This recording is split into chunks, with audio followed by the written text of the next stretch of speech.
Hey everyone, talking about Brown Sugar by Fresh. I really like the company Fresh for their skincare stuff. For example, I have never tried any fragrances from them, so I was excited to check this out, especially because they do things in a really nice way where they're pretty natural, but not so much to the point where it doesn't still feel really appealing. So I figured that would translate to the scent, and it does. The notes in this are lemon, tangerine, red berries, sugar, honeysuckle, magnolia, peach, caramel, amber, and cypress.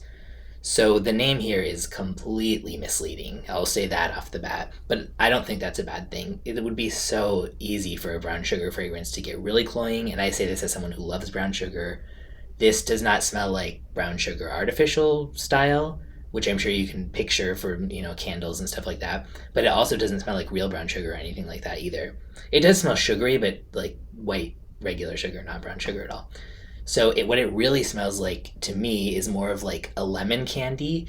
And if I hear that normally, I might think that doesn't sound, that's going to be so like overly sweet. Like so often kind of those sort of citrus candy type of scents end up smelling like really powdery Pez or just like so artificial and over the top that it's just way, way too much.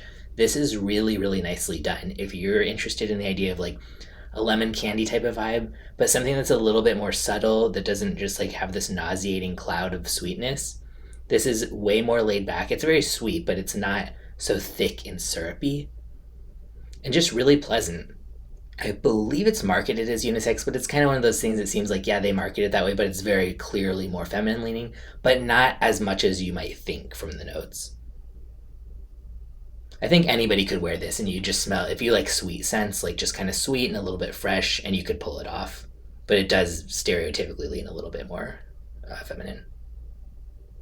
I don't know if they still make this. I didn't see it on the Fresh site. There are other sites that you can look it up and find it at. Not the kind of usual fragrance ones, but you can find it some places if you look for it. I will put a link in the description where you can buy a sample, and if you like that, you can always Google and find a bottle. I'm not sure what it sold for originally, but the places I've seen are like $60 to $90 right now. I I could see them having sold it for pretty high originally because it's fresh and everything from them is expensive. But I don't think this would be worth paying a lot for because it's pretty simple and straightforward, but it does smell really nice. Very appealing, really like light lemon and airy, and yeah, I really like it. The other thing is this is the kind of scent that's sort of like a 4711 cologne type of scent where it's not, don't put it on thinking that you're going to last a long time or that you're going to impress a bunch of people, because people aren't going to really smell it on you that much. It's going to disappear and just become a skin scent so quickly. So what I would say this is for is if you like the idea of just like a little refreshing sweet pick me up, but you don't want to be walking around wearing that all day. Yeah, this would be good, and you can make it last a long time by just kind of using it that way as well. So yeah, if you've tried it, let me know what you think, and if you recommend any other fresh fragrances, let me know that as well.